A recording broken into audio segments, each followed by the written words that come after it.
We are living through a period of fear and hope. The current crisis can either lead to the exacerbation of hunger and inequality, or for us to rethink how equitable and fair our societies should be.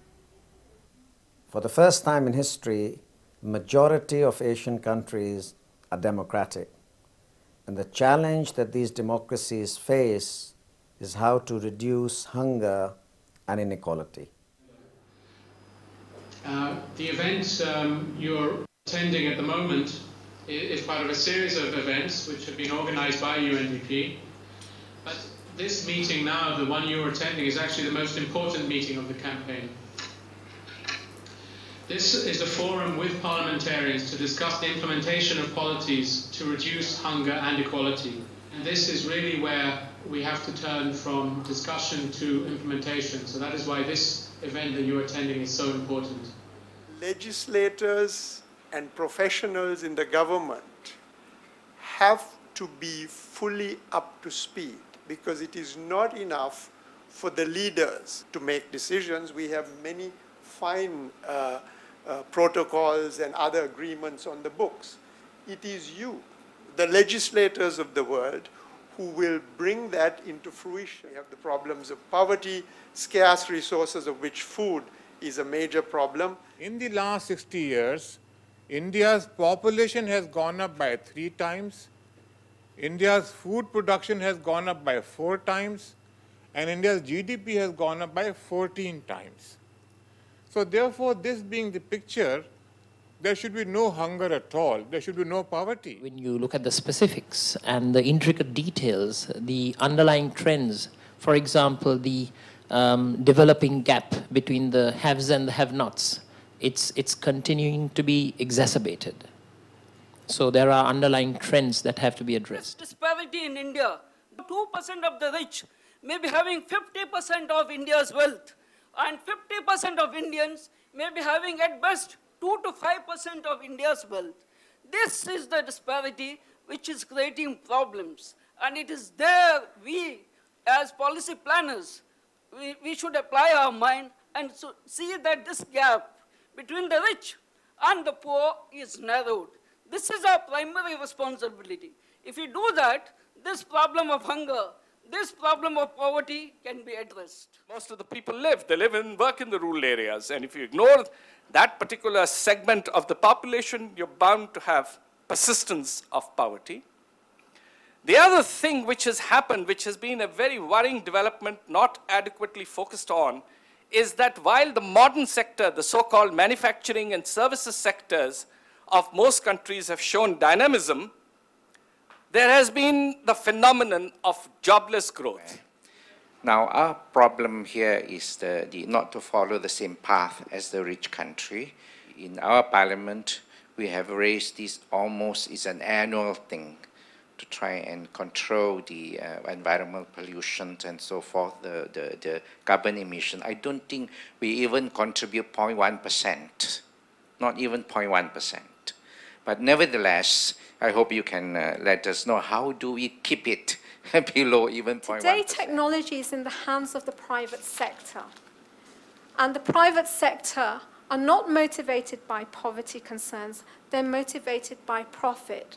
So the biggest problem now that we face as economists working on hunger, food security, is how do we get those companies to invest in research that will help the poor in terms of their nutrition, in terms of agricultural productivity? How can we get them to invest in that and also benefit from the results of that investment? For us, if you ask any one of us from South Asia especially, very rarely will investment be the first word that we think about when you talk about health and education. We might say, oh, it's important, you have to have healthy, educated people, but we don't take it as an economic investment in the future of our own countries. And that is where we lack the courage of our conviction to improve the lives of the people that we represent. It's not only the physical aspect of hunger. You say you must grow more food, there must be fertilizer, must provide water. Once even all those factors are there, still there will be certain population, certain segment of the society where they are not interested about this. So therefore, we need to monitor that. We need to change their lifestyle behaviors also. We are now in year 2009. So in a way, the halfway mark of achieving Millennium Development Goals has gone. As Omar pointed out, we are going through now, from year 2002, 3 crises. The crisis of food, the crisis of fuel, the financial crisis, which is in a way still unfolding itself in terms of the total impact.